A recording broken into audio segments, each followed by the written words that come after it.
So I don't usually ask guests this before we close off, because I don't know if I care that much all the time, but I really do care. Like, what is next for you, and not just like in the next year. I'm really interested to know what you plan on doing 5-10 years down the line. Yeah.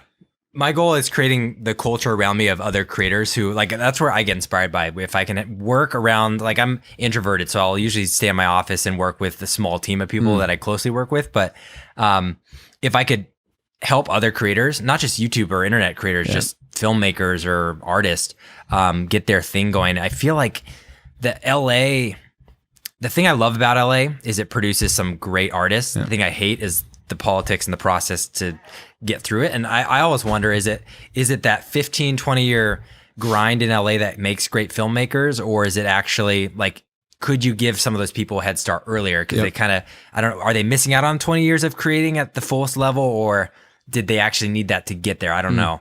But it'd be awesome to green light creators a little younger. And I don't know the monetization behind that, but one of the ways would be just giving them free rent or space.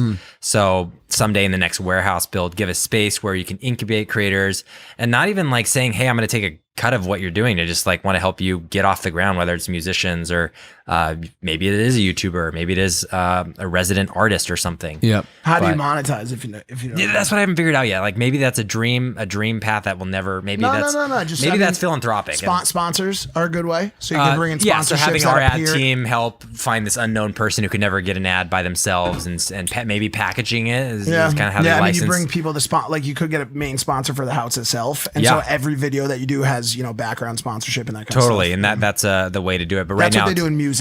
So when they have up and coming music creators, they'll have like the Bose house, and every musician they bring in as they're an upstart, hey, presented by Bose in the start of all their videos, and that's how Bose gets its side of it.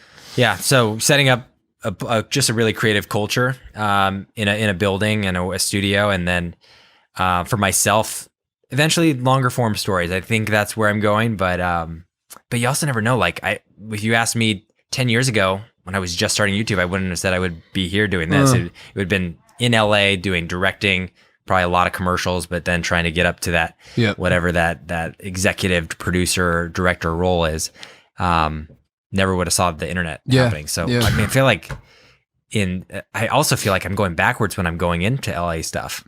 Like, there's a part of me where I'm like, it's a credibility. Like, when you talk about the feedback rounds, I'm like, I know that there's a lot in commercials, but then I hear the movie feedback rounds. Unless you're the top guy and you can walk on and you're Ron Howard and you just say the shots. Yeah. If you're just a nobody director, you listen to the executive producers and whatever notes they give, you're pretty much giving them. Yeah. Yeah.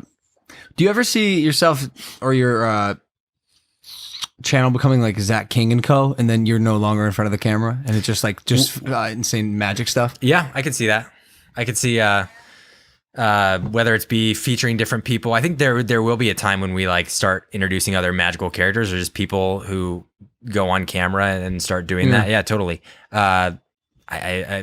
It'd be fun to either take it fictional and make like a Netflix show out of it, where you actually have these characters with specific like make it more of a story.